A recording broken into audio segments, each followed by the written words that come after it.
or less the same. I mean, I haven't been able to travel or anything with it, but yeah. Yeah. Well, it's gonna Um, be an adventure. I mean, I'm guessing I should go to London because they're literally kicking a house from the home, and they're selling the house. So I should I should go also to prepare yeah. something. And but it's also the good moment to make the vaccine. So it's all about timing and like how much time is between the first and the second. And it Three must, weeks, right? Or 12 weeks there. no, it's 3 weeks, but then it plays a crazy, let's say, timing with the quarantine.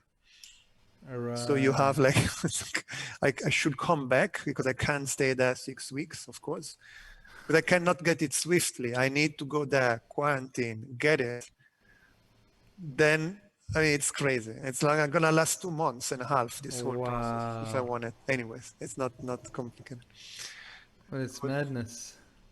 madness, yeah. But that's crazy that Germany is so far back. I didn't Mm. understand. I don't get it. No, no, it is. They're like it's so kind of political scandal, and because they are so committed to the European Union that they went very carefully and slowly. No. Right, I right, mean, they right. went in a correct way. They just vaccinate everyone in the health, let's say, Yeah. care system, and like elderly people and so on. But very elderly people, like 90, 95. Yeah, Some of those people, exactly. some of those people weren't the best people. Exactly. Right? No, I mean, I wish my parents could get vaccinated because Yeah. the poor, they're really in super good shape, and every day for them it's like a year somehow. It's like sad that they Yeah. cannot get it. Anyways, No, it's true. It's very true. They need it. yeah. They should come here to Dubai. They can get the Chinese one. But how is your family? We're good. We're very good. Yeah. Everyone's better. My eldest daughter is a bit more settled with the new arrival. Yeah. And yeah, it's good. It's nice. And the real family, I mean, parents, and how are they? Because Ah, that's what you mean. So my mother already, because she's in the UK, yeah. she has her second one in April, and she had Hmm. her first already. Um, my father had both in Jordan. He had both. He's in Jordan. Hmm. He had also the Chinese one, both shots. So he's kind of mobile again, and yeah. So it's been fine. I mean, yeah, no one in the European Union. That's the thing. But no Yeah. one was able to see the newborn, right? Neither your mother nor No, your no, father. no. Like, My father could have, but of course he's like whatever he is historically. okay. My mother is desperate, but she needs to get the second shot and then come. She'll come in April, I guess. Oh, that's nice. That's nice, Yeah, I at think so. least. And Cool. then Noura's mother in Lebanon, the situation is really bad, and she's just getting her first vaccine now, which is crazy that Lebanon is getting vaccinated before Germany. That's wild. Yeah, Wild. but makes sense. I mean, also the size of them. Yeah. And she lives in that high building, right? Still, where like, Yes, yeah, yeah. She lives there, and she basically hasn't left for a year. I mean, she okay. doesn't do nothing. She's super cautious. Um, so it's very tough for her, but Yeah. she seems okay. And do you have any relative in Beirut Yeah, yourself? my brother is Your there. brother is there, right? Yeah, yeah. My brother, my all my aunts. Yeah, and my grandmother is still there. Oh, Yeah. My sisters are in Jordan. oh, both. Yeah, Wait, how many sisters you have? Two. two. 'Cause Yeah. I met one that You met Yasmin. Yeah, Yasmin at exactly. the School Yeah, of Architecture. And yeah, did yeah. she leave London, or is she still, or she will go back? She's finishing, but she's finishing online, and so she thought it's better to stay in Jordan just because it's a bit more under control. And Uh-huh. uh, Yes. yes, hmm It's strange vision. I mean, I would like to see them frontally. Yeah, that is weird actually. We didn't raise the question. Gosh.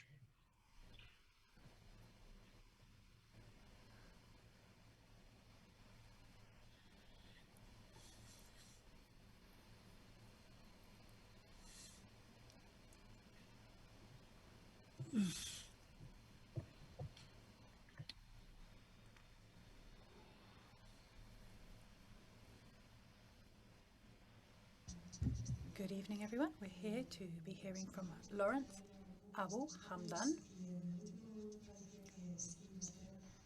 We've been trying to get him here for many years now, but unfortunately he isn't actually here in person this year, but he is here in spirit and he's also here online, and we're very grateful to him.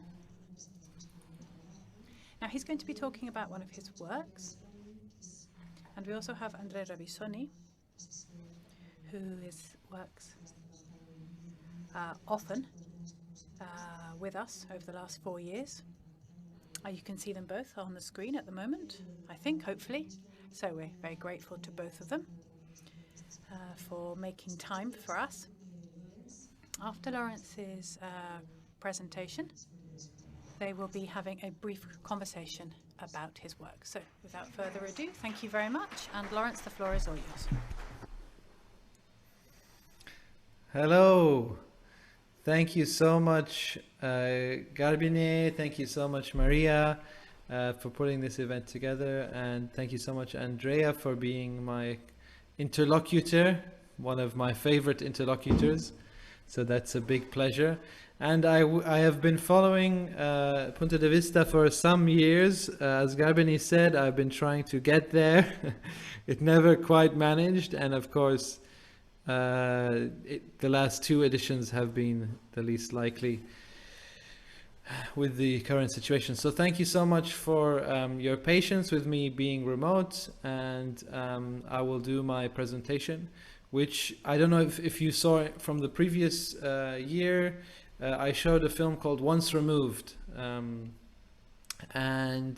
I'm going to be doing a talk that is essentially a set of reflections since making that film, and as a kind of set of reflections on what's happened since. So this is it. I will just now share my screen. Okay. Oops. Not that.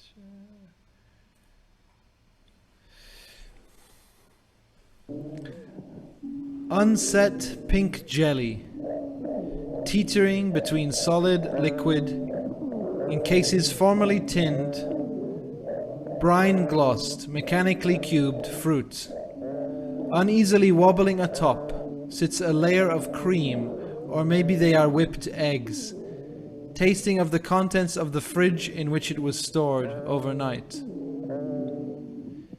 Hidden and submerged in this mix are sodden croutons, which would go otherwise unnoticed if they did not cake to the roof of your mouth, swallowing the speed at which one needs to quickly and slowly swallow each spoonful. Every year I tell my aunt that it is delicious. It is not delicious. So Basil, what's your book about? My book is about the Progressive Socialist Party, the PLA, the People's Liberation Army. It's a history and a factorial book and a photography book that shows... It was at this same aunt's table, with this unspeakably disgusting dessert awaiting us, where I first met Basil, the son of my aunt's husband's niece, or as we say in Lebanon, cousin.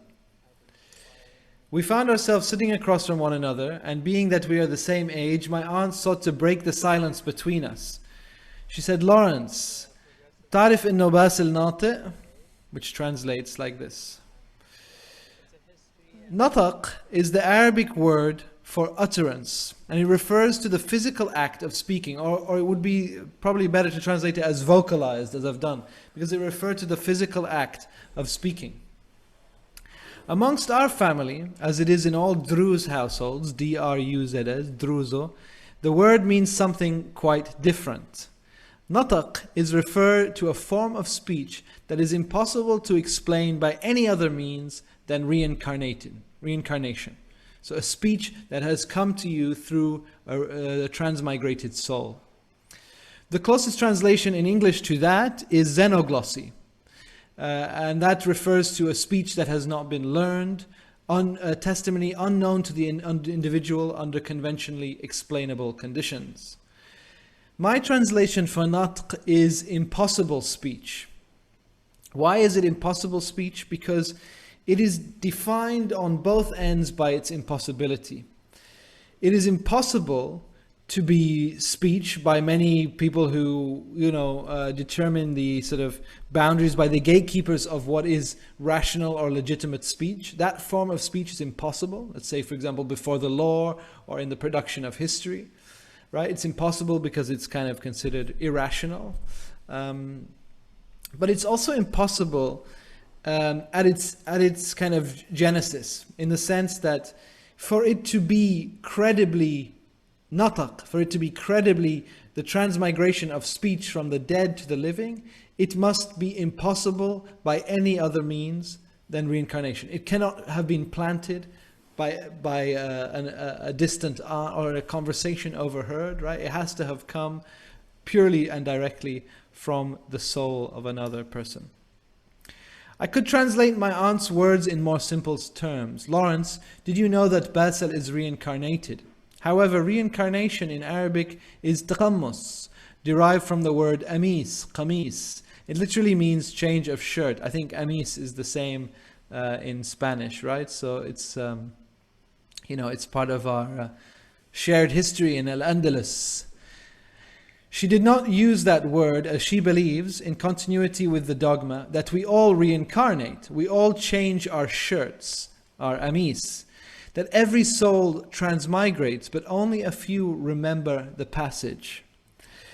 The more traumatic, unexpected, and violent the death, the more the memories of one's life leak into the next.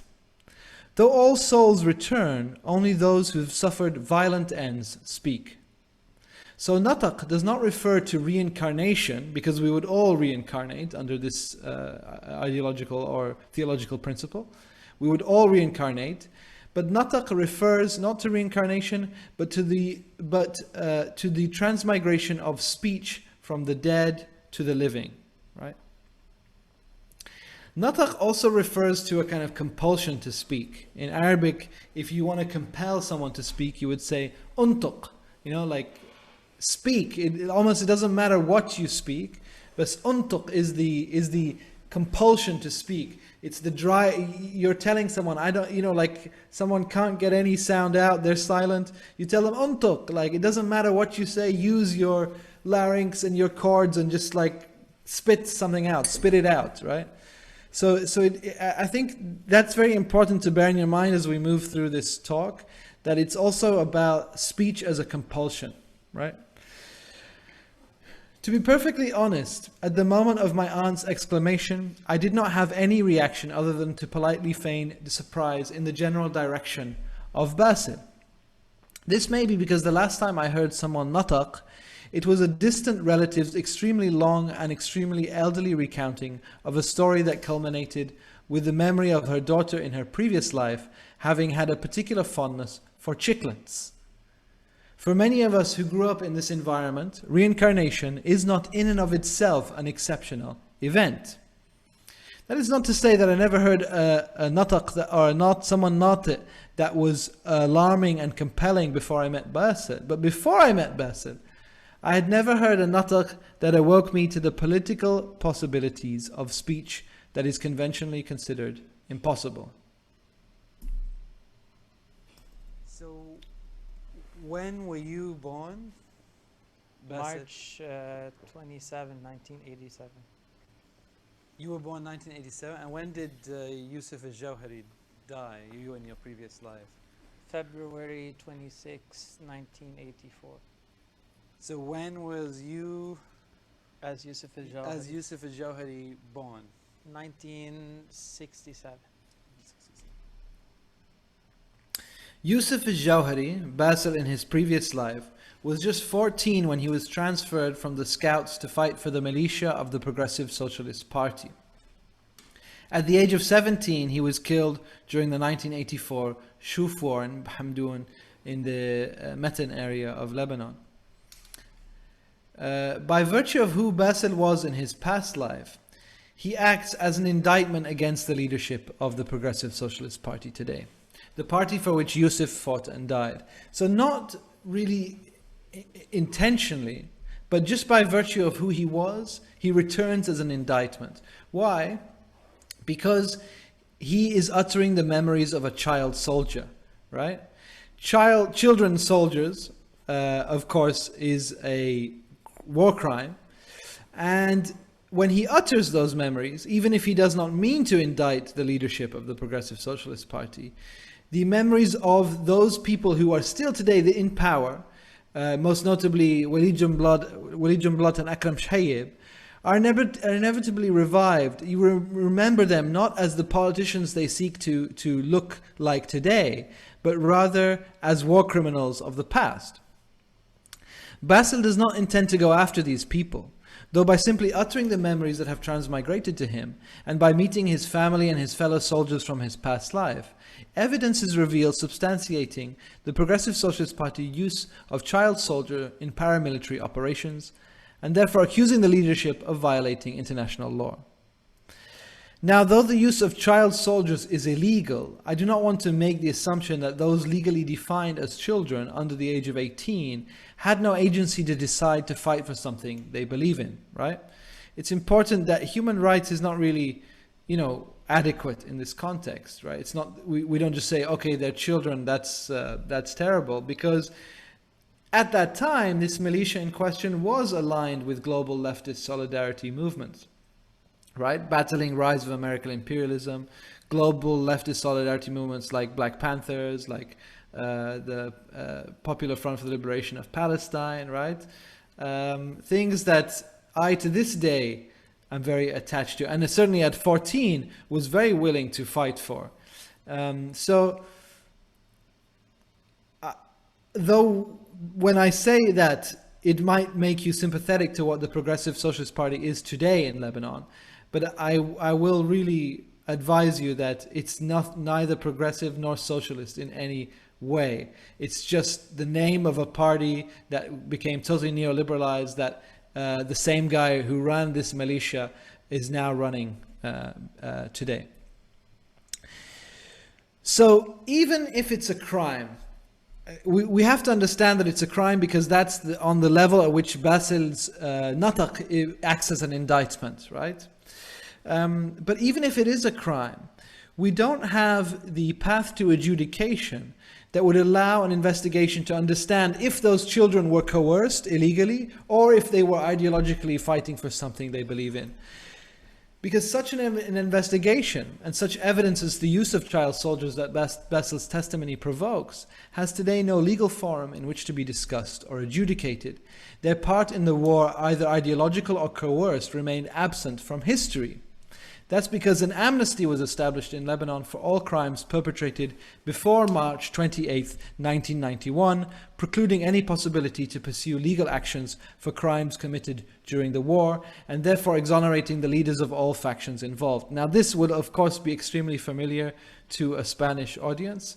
We're talking mid-80s and 75.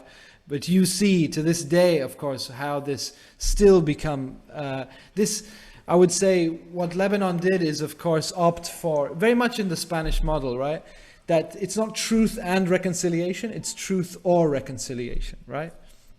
And they went for reconciliation, not truth, much like the Spanish model. And you see to this day, of course, how your politics is still infected with that. So imagine ours now, some only 30 years later, with those same characters involved. Imagine Franco is still there, right? He transformed, he neoliberalized. Imagine a kind of like neoliberal Franco back from the dead to run the same party, right? This is what we're facing now.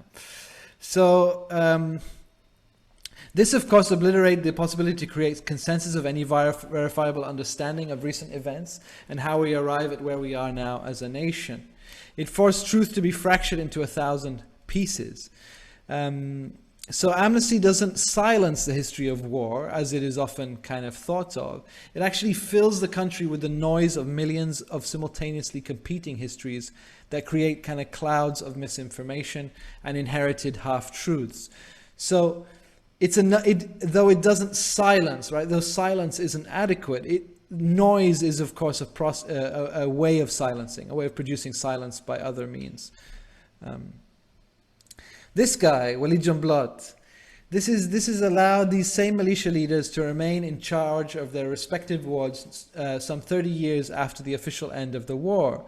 They passed a law that initially seemed to produce national reconciliation, but has instead been an agent that has solidified sectarian division. A law that made the war kind of like a kind of specter, a spectral quality to the war that these leaders will protect us from. And in the name of sectarian protection and the maintenance of peace, they have turned municipalities into territories for exploitation, each profiteering from essential services and basic infrastructure as payment for protection from the imminence of the next civil war. This fearsome specter of imminent war creates the condition that citizens need protecting from each other, hiding the reality that they need protecting from their own so-called leaders and their harmful and often lethal practices of corruption and cronyism. And of course, it never got as lethal as it did on August 4th this year with the explosion that happened. This amnesty law means that there is no legal forum in which Basil testimony from his past life as a Feld soldier can be adjudicated. However, even if such a forum would be established, would the logic of the crime, as it is currently be understood, be applicable to the temporality that Basil's life occupy? For though Yusuf al-Jawhari was killed, can we consider a returned person murdered? Do the returned ever really die? Can the memories of one person living in the body of another constitute what the law determines as a kind of legal person? Does it have personhood? Can their wrongs be accounted for in the same way that the law allows for? And if they have no legal recourse, or if the law is unable to process such claims, then what kind of justice could the returned seek? And that's really the question that drove the whole project, and the project since making the film Once Removed. What kind of justice could the returned seek? And this is a question that's perhaps even more threatening to those who have used the law as a means to uphold and protect their autonomy, right? These aforementioned leaders made sure the dead could not speak by, for example, hiding the location of mass graves. They've used amnesty as a legal instrument to ensure the silence of those who survived the war. But they've removed the war from textbooks that may mean the future generation don't also know about the war. But no one has effectively thought about those who return. Reincarnated testimony pose a very particular threat precisely because it operates outside of the law and outside of the forms of witnessing that have been blocked this far by legal instruments and political maneuvering. So what's so important about listening to reincarnated testimony in this context is that it actually molds, it forces a new category of witness to emerge. One that these politicians have not yet built the instruments to deal with, precisely because it's operating in a kind of paralegal site. The threat is further amplified in Basil's case because he is not only the Yusuf al-Jawhari, the return of the Feld child soldier who fought in Jumblat's militia. Basil, this is weird.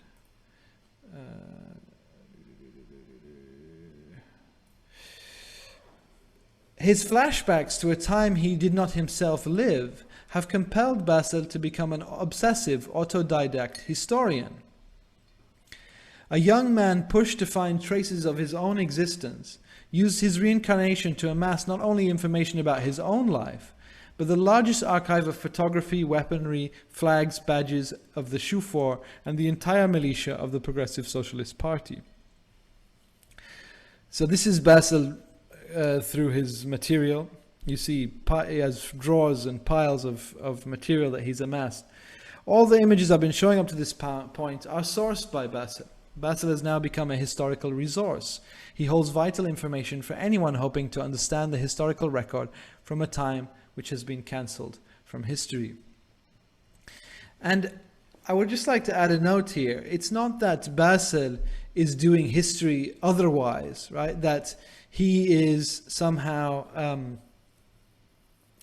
another kind of history making. How I will kind of show you now is that actually Basil is the only credible source for this history, right?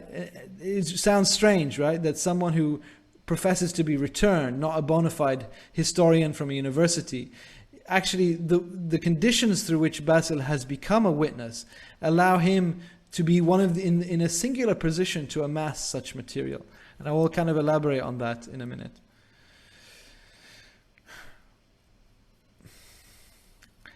Basil's first flashbacks of his life as a child soldier, Yusuf al-Jawhari, happened at Arlington Cemetery, the Vietnam War Memorial in Washington, D.C.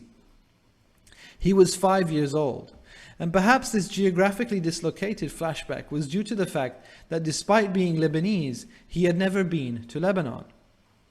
From the day he visited the cemetery, Basil began endlessly drawing Arlington. Yet the more he drew it, the more Arlington started to transform. His own name started to appear on the graves, and the Lebanese flag started to replace the Star-Spangled Banner. See here the Lebanese flag. Of course, no such memorial as monumental as Arlington exists in Lebanon, except within of Basil's childhood sketchbooks. But years later, when Basil was 21, he went searching for Yusuf's name on a marble-clad martyr's memorial in the western part of the town of Alay, not far from where he died in his previous life, some 24 years prior. Oops. Arriving there, he found his name, but the date of his death was wrong. The tombstone read 1989, not 1984. He approached the authorities responsible for the memorial and asked them if he would consider correcting the mistake. They told him that many similar complaints had been made, that most of the dates were wrong, that many family names had been misspelled, and even names of people who were still alive were erroneously etched into the marble.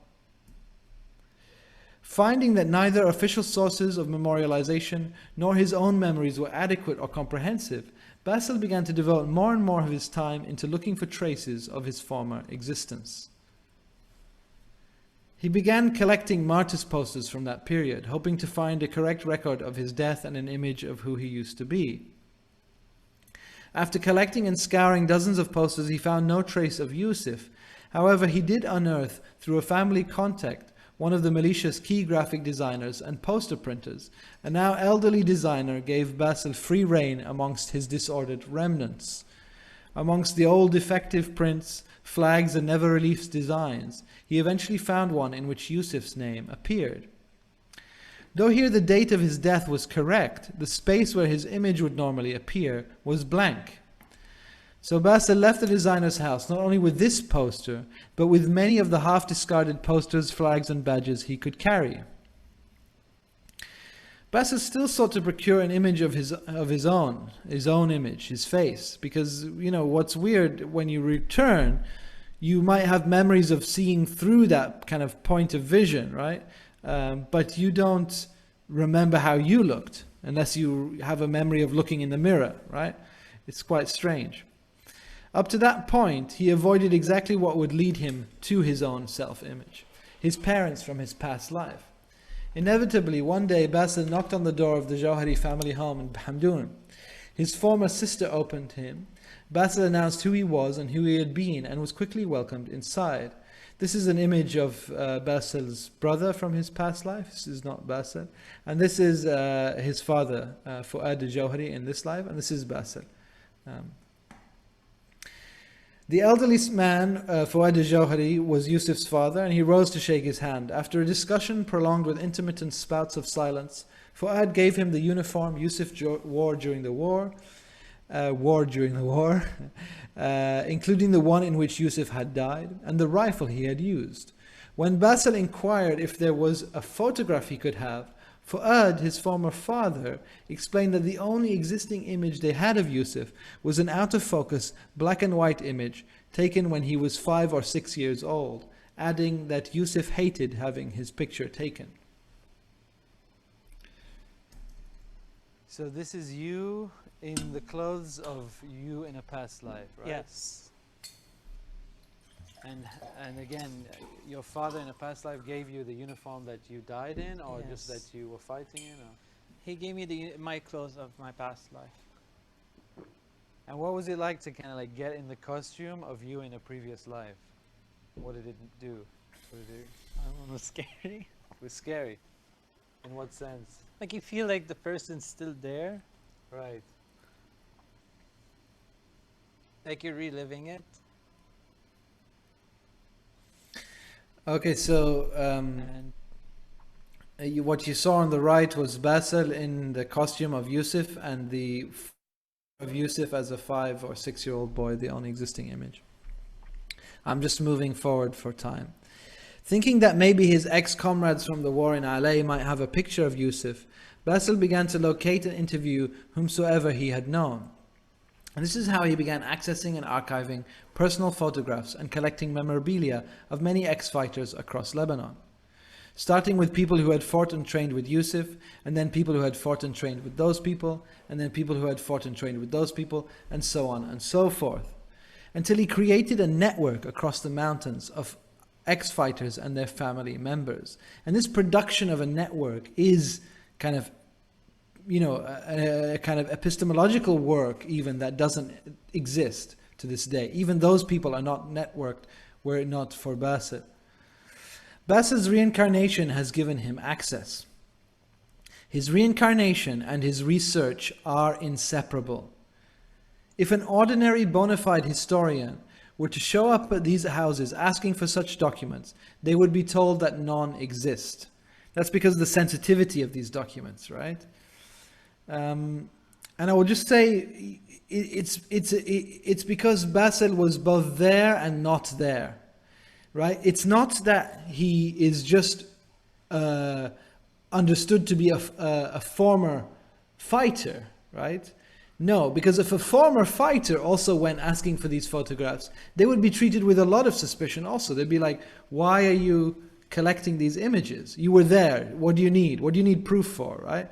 But Basil saying, I was there, but I don't remember. I was there, but I'm producing history of a life that I did not live, yet I was there, right? It's this double, that he was there and not there, that allow him to enter these spaces, allow him to archive this photography.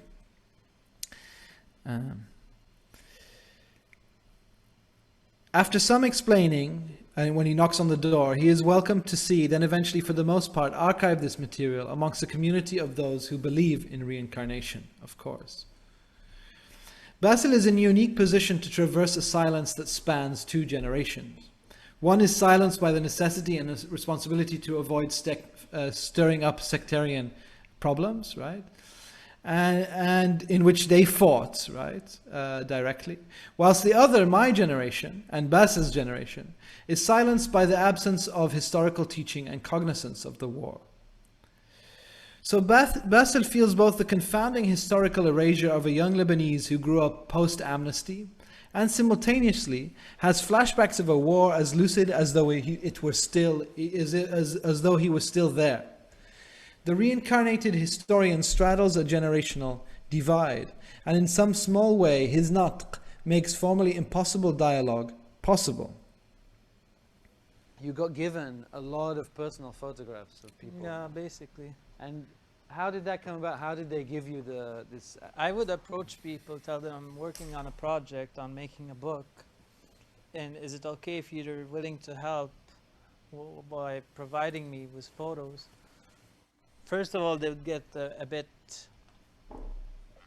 insecure and tell me, we don't have photos, and why do you need photos? And they'd get a bit alarmed at first.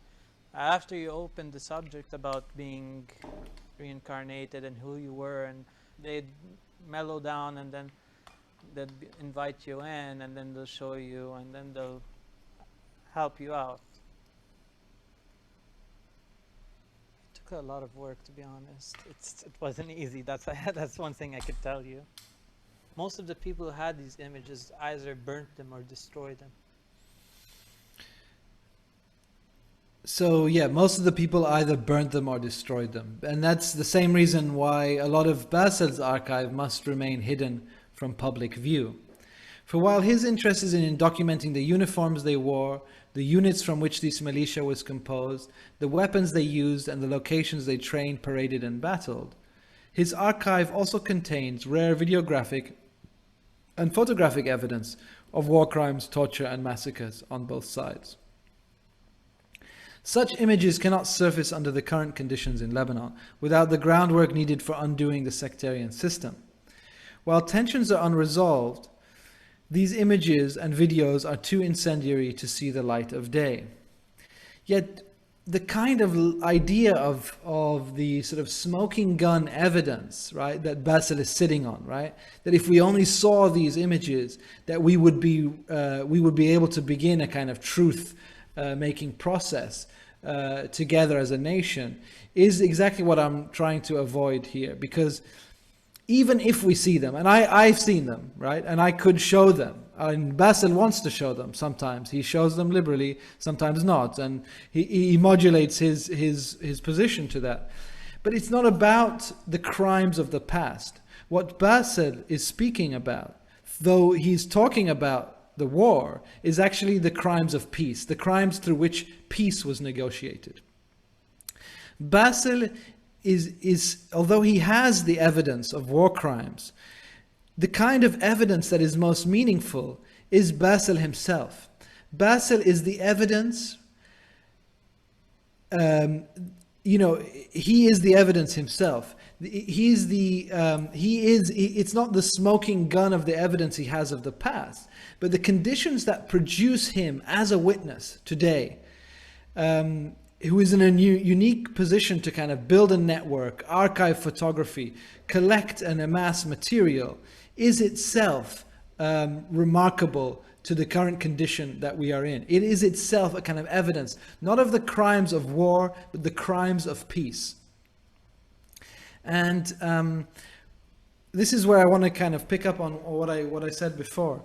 It's not that I'm interested in a kind of multicultural idea of the production of history, where there are different ways in which history can be made, and we must respect people who believe in this and people who believe in that. No, Basil is actually, as I showed you before, in this kind of unique position, in the sense that his reincarnation and his research are inseparable. No, without being reincarnated, his research is impossible. Without being reincarnated, none of this epistemological production, even this historical work, is possible, right? He, as a new kind of category of witness, is being allowed to produce history that has not been allowed thus far to emerge, right? So again, even though we have confessions of people from the war, intermittently, these serve a kind of sectarian system. These serve a past. What I see as having a kind of seed to break it is actually the ways in which we can understand Basil as produced through and by amnesty, a kind of condition of suppressing, of throwing noise, of all these legal maneuvering and strategies that have ensured a political autonomy for a corrupt ruling class, is actually revealed here, not through the crimes of the past, but through the conditions that have produced him to be the only sole witness to the events of this war. Basil has begun working on a new book. It is called Shot Twice. It contains pictures he has taken of contemporary Lebanon, placed side by side with photographs from the archive he has procured from ex-fighters. They contain images like this, for example. An almost perfectly aligned diptych shows a road once occupied by a militia checkpoint that now allows for the free flow of traffic. A leap in time from war to peace, peace to war, exists in a single frame transition. Yet as I scan back and forth war to peace, peace to war, a detail emerges that warps this otherwise linear trajectory of progress. They had street lights in the days of the war. Here, look, street lights, all functioning with bulbs in them. Here on this same strip, not a single street light functions. The traffic, the lights, the poles are there, but the lights are not there. Could it be that during the war, infrastructure was better maintained than it is now? Ask myself that question. Because now the official taxes we pay, of course, officially flow straight into the pockets of those charged of municipal space. And it's not just the lights. There's potholes through the roads here. It looks quite clean, actually. Or how this sign has sadly sagged in its poles, right? Of the little we knew of the war, the one thing that my generation is consistently led to believe is that it is a time of chaos and instability. We have been told that we need to protecting from the fearsome specter of civil war. In reality, of course, we need protecting from something else. And although Basil's historical work speaks of the transmigration of souls, I think he is not the one telling ghost stories. I will just skip along this one for time. Skip this one too. I'll just speak of this one. I'm trying to skip through to... okay. Just over a year after Basil took this image, this SGBL bank building now looks more like it does here than it did in 2019. So the August 4th explosion has returned this building to this windowless and vacated state. So this strange time warp happens when we look through Basil's before and after images. We move between 1986 through to 2019, only to arrive back at 2020. And how young were you when you started fighting?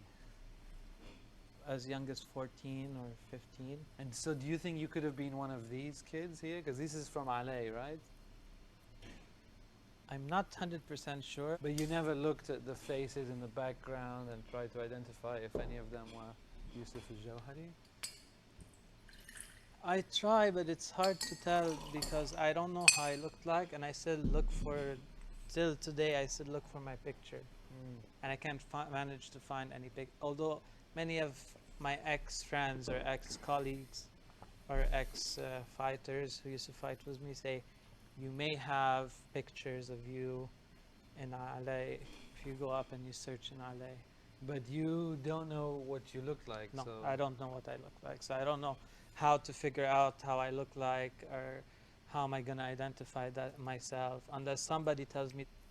Okay, so Basil still has very little idea of how he looked in a previous life. He may have an image in his vast archive of Yusuf, but without knowing what he looked like, he cannot identify himself in his own collection. With the idea that we could try to see if indeed such a picture exists among Basil's collection, I approached Dr. Caroline Wilkinson at FaceLab, a research group at Liverpool's John Moores University, and they do facial synthesis, mostly for missing persons cases and stuff like that. Or for other things where they need to circulate an image. I asked her if she could make an image of Yusuf as take the image of Yusuf as 6 or 7 years old, as well as the reference images of his brother and his father, and reconstruct what he may have looked like at 17 years old. This was the result. The process she used to create this image is called craniofacial analysis. And she's had amazing results, identifying people who went missing as children. 30 years later, they were identified from some of her work. She explained to me that the success in her case depends on staying within a tight threshold of recognition. The face has to be both specific enough to elicit the memories of those who have been seen before, while also generic enough not to overstate one specific characteristic. And this is for fear of throwing people off the trail of identifying them. It has to be somewhat generic person's face with just enough signifiers so that it could be the person they need identifying. You need to open and activate interpretive capacities of the viewer. And to do this, the faces also have to be somewhat digital. There must be some digital artifacts like intentional pixelization that kind of tells the viewer that this is an illustration, not a photograph. If it's too real, people will not interpret the image as a reference instead of a real portrait. At the same time, the face cannot be completely digital. She needs the public to sort of see the face as believably human to solicit the urgency of their gaze. To keep this human threshold, she must use real human features. Each of the features that make up Basil's image, Yusuf's image, are actually cut and copied out of an anthropological archives and photographic databases.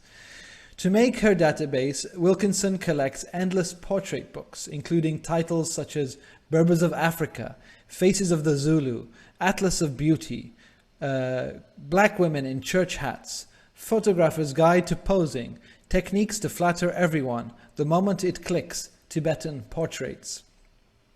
She harvests from these books eyebrows, hairlines, noses, eyes, mouths, chins, facial hair, and skin textures. And then she intentionally erases the source of these images so they become a sea of unidentified stray features floating away from the faces which they were originally attached. She does this to limit her own cognitive racial bias and focus on only the distinct features she feels would best fit the face she is reconstructing, based on development, how the eyes are sunk, the nose, the lips, right? So she really kind of studies the image and the development of the family and tries to find the perfect thing to match. She also separates out these faces, these features, and makes them abstract from one another because she wants to not reproduce what happened during the FBI search for Osama bin Laden when they released a public image of a synthesized, older-looking bin Laden. This was it.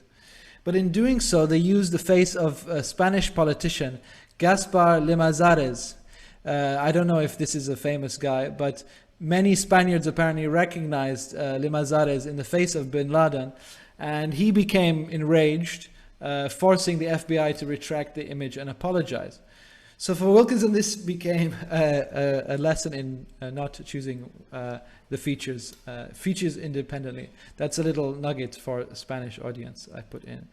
So, in this image, his eyes were chosen because at a young age he already seemed to have eyes that sat shallow in their sockets, eyes where the lids protruded. Only the lips were significantly altered in Photoshop, puffed up to match the development of lips in his family. Yusuf al-Jawhari's body is buried in Jaramana in Syria. His memories, whether learnt or unlearnt, whether planted or transmigrated, are now lodged in Basil's mind. It is not the empathy which Basil feels for the trauma suffered by the generation which preceded his, for empathy suggests otherness. Basil is not the search for understanding, but is the full embodiment of the past trauma. It is not that he can feel another individual's pain, but that individuality itself become undermined. That is why this face, made of many nameless faces, is somehow for me maybe not the perfect portrait of Yusuf, but perhaps it's the perfect portrait of Natq itself, and the kind of witness it produces. Witnesses who leak into other bodies, who bleed across generation and potentially sectarian divides, forcing new pathways to the production of history that has been otherwise sealed. And I will just make one last comment.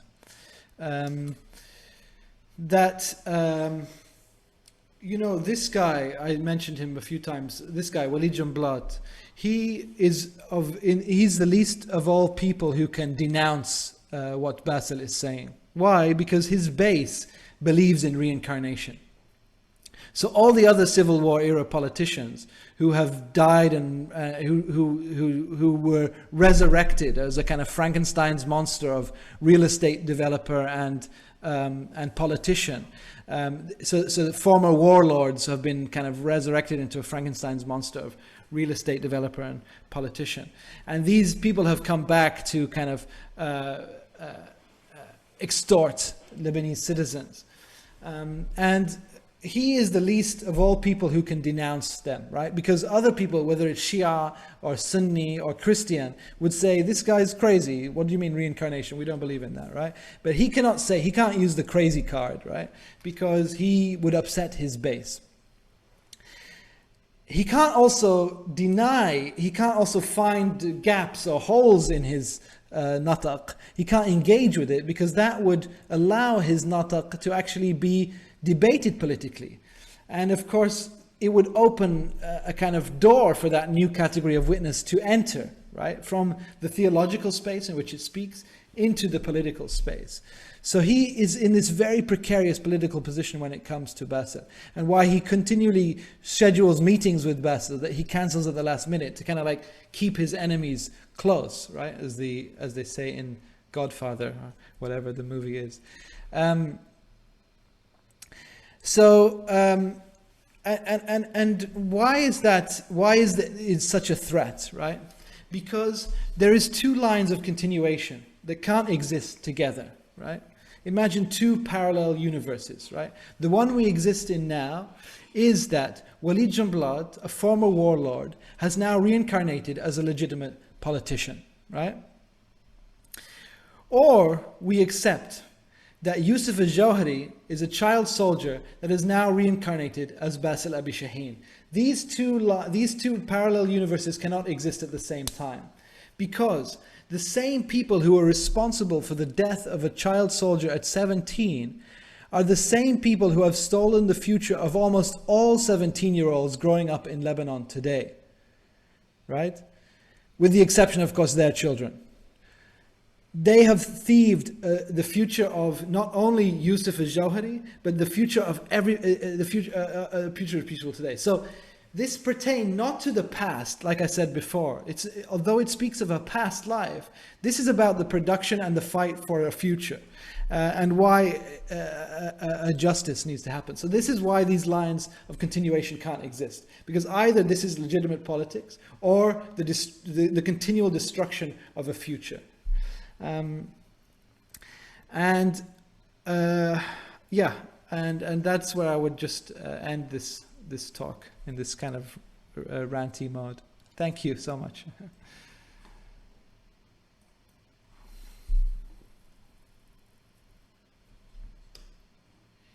Hi. Hey. Thank you. Thank you, Lawrence. It was incredibly dense and incredibly inspiring. And I will try not to load at all everything you shared with us. I will love to brief and maybe discuss a little bit about what is it, starting from a paradox that is now in front of our eyes. What I watched is not what you watched, is not what the audience watched, but I suspect we all had the same. So I wanted you to say something about that. Yeah. Given there is a huge ear behind you.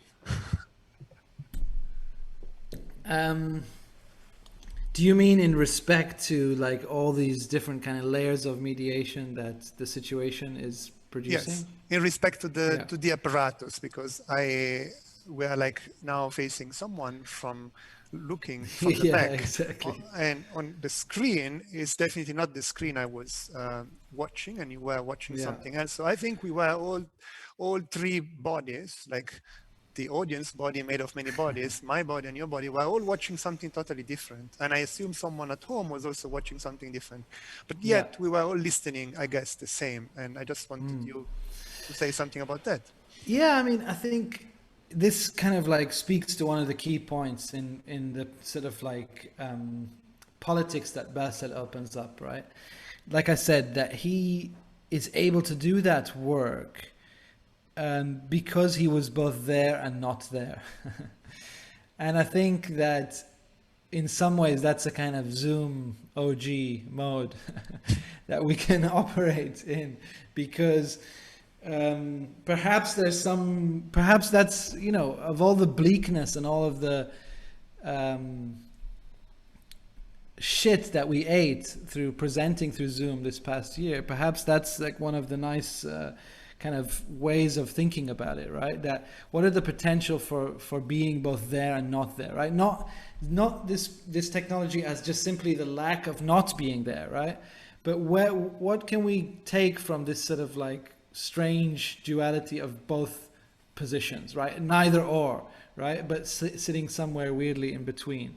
Maybe that's interesting. I mean, this is the first time that there's this sort of like, I do this talk neither for a live audience, neither for a Zoom only audience, but something strangely between. So yeah, it does affect the conditions a little bit. And it also makes all us becoming different kind of witnesses, right? Because we all witness a different source. But the sound one, again, I'm insisting on the sound one because there is something there, I guess. I'm just wondering if there is something there or not.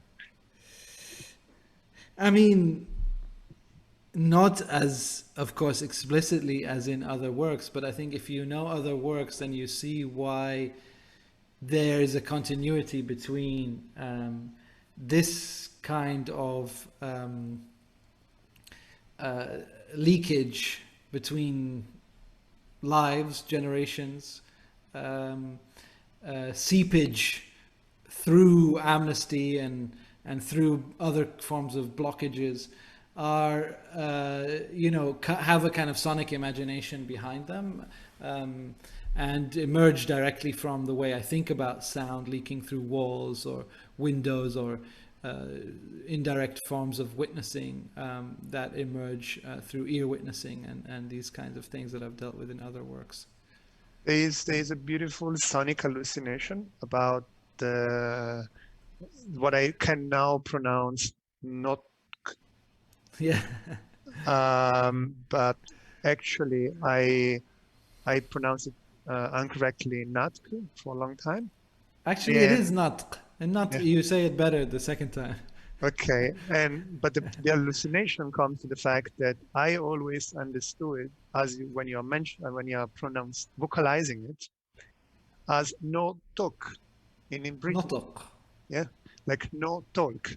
So that hallucination like made my hearing, like it's quite curious, like the whole question of speaking, vocalizing, and not talking, like, whilst of course it has nothing to do. I was curious about this idea of a witness and the acoustic memory, and the reason why you started with your aunt, and that the only sound that we hear is that specific sound that could be many things. Then we only hear your voice. Yes. That's a tuning fork somehow. Yeah, it's kind of like to bring you into the bowels of this world, and I mean, I wanted something to also conjure they're kind of grotesque sounds, and what I'm describing is grotesque, and that's kind of important, that there's this sort of grotesque thing that sits under the surface, and is impossible to conjure unless through the sort of weird routes that I describe that Basel has taken. Not weird, but the path that he has forged. So yeah, I think that exists as a sort of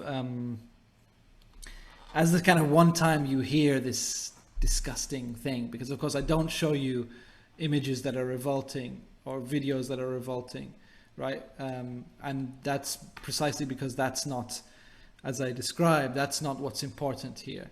But it's sort of like to make that, through the dessert, make you understand that there is something under the surface.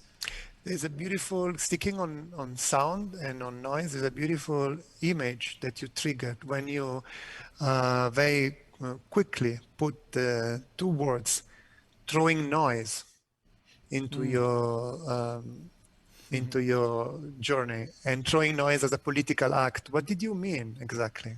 What does it mean, throwing noise?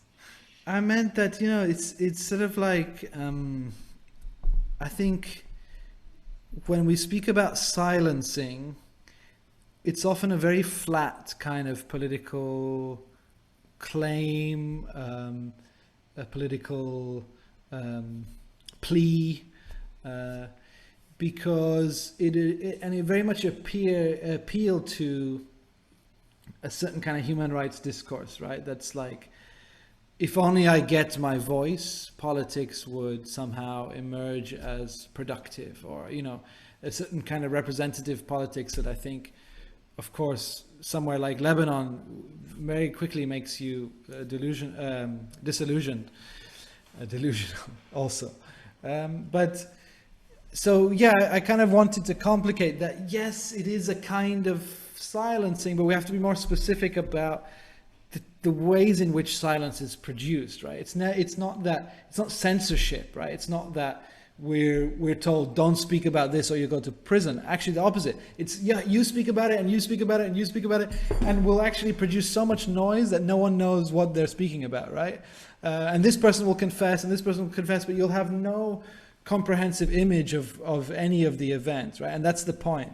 So it's really throwing noise as a kind of way to reach a kind of silence, right? And that silence is not the kind of the silence that can be returned by just a voice that would speak it or confess to its crimes, right? It's a silence that is much harder to overcome. It's much more, it's much denser. It's a much thicker silence. It's not just, I confess as a war criminal what I did. We have those moments, but they never do anything because they just add to the noise. They're just a part of the sort of production of a noisy fog, right? So that's, again, why strategies to cut through that silence or that noise are very rare, and really to cut it as a kind of politically productive way. So yeah, that's what, yeah. Kind of Is there something between crime and war, and that being an image that is associated to noise, and crime of peace, and that being an image associated to silence? Opposite, right? That's what I'm saying. It's like they cross exactly the two lives, like the life of Basel and the life of, that's the point. And that's, I guess, it's a crucial point in the current situation in Beirut, right? This presence of noise. That makes a big silence, like as a strategy, no? Mm-hmm. And how does it, beside everything you told us now, that the noise of peace, or something like that, the crime and noise of peace, yeah, exactly. Does it have to do with what's happening now in these weeks, months after the huge noise of the blast? Of course, it's these people are just, they know exactly how to use these blasts, right? Again, the more noise, the more their power and their political autonomy is empowered, right? Is sustained. So they quickly mobilize around a noisy event. They're very good at that, right? And because that's on the foundation on which their power was built. Right, totally like seeming as if it's some kind of competing set of trajectories, right? Of course, on the ground, things are changing, that there is a movement to say, okay, we resist division, that actually those people who claim to be representing us have much more in common with each other than they have with us, right? And the sort of drawing new lines of communality. But yeah, it's hard because with very few resources you can disrupt that. With just 30 people you pay, not even 15 people you pay to go, you'll fuck everything up very quickly. So like with the least kind of resources, these people, it's not even like they're big money throwing it to the people and their followers. Just throw pennies and they can already just that's how desperate the situation is right now, if you want my 2 cents. And this makes me think that you kept working in this period, clearly, and you must also have been preoccupied with how do you work. I mean, how can you work in this specific moment? So how did you work? I mean, what are you working on as someone who is so preoccupied with, the politics of listening, the position of the witness, but also someone who invents and reinvents constantly the apparatus of vision. I mean, the cinematic apparatus as well. Well, yeah, I think the very quick answer is that sound has been easier to work with as usual in these times. But no, I think, yeah, I mean, this work, felt initially, after the blast, it felt redundant, and then I understood it actually it's completely important and necessary. But a lot of things the blast made feel redundant. But so I kind of came back to this, rewrote it after that. It was originally written in 2019. Then also now we're doing a project called Daraj Jawi, which is about the sort of analysis of basically since lockdown, Israel has massively intensified fighter jet and drones flying over Lebanon, very noisy altitudes which they could do 10,000 feet higher, actually happening low on purpose. And people are in their homes, there's a general quiet on the street, and there's suddenly this noise from the sky. So we're kind of mapping now in the studio every parameter of that atmospheric warfare. And that has felt for the first time something that met the conditions of this lockdown. Everything else felt like it was kind of on hold. It was being developed until we would finally open. But this now suddenly had a sharpness that had not only because, it's not to do with prescience or anything, but it's to do with this kind of understanding this type of atmospheric warfare made me understand conditions of lockdown in another way, in general. So it's sort of, I don't think I could really get it or get any sort of way of understanding this in an interesting way. It seemed this whole year or something was extremely uninspiring, as someone who could work on things until I started to try and map this and really understand it and work on that and produce information and stuff. Yeah, so that was it. Well, we are very looking forward to witnessing what the outcome of this research will be. Definitely. I had a question about again the apparatus and the way you conceived this. I would really call it as a journey. There's a moment when the book by Basel appears, the book he's preparing, already wrote, and it's always left and right, like it's two images, confronting. And what is the dialogue with the apparatus that you choose throughout the entire lecture of working left and right and having, Yeah, I mean, first of all, it began with the scenography for the film, Once Removed, right? So what preceded all of this is the interview I did with Basil for the film, Once Removed, in 2019, in quite different circumstances as they are now. For that decision, it was quite sort of basic. What I wanted was for his relationship to those images to be the protagonist in the film. So what I wanted is that essentially, it's kind of stupid, but one is a rear projection and we're kind of inside the image, right? I mean, literally we're there, right? We're there in 1984, 1986. And then the other one is a front projection and we're kind of interrupting and intervening on the image, right? And so we're moving between these two modes of looking. One as he was there, immersed in that time. One as his kind of historical scrutiny, right? Where he can identify badges and see in the back in the blur of the image to identify the year in which a photograph was taken. So really to sort of show that he is sort of inhabiting these two modes of looking at these images. And that was really the first idea to do the dual screen. And then that sort of duality, of course, kept reproducing itself because, of course, there's Yusuf and there's Basil.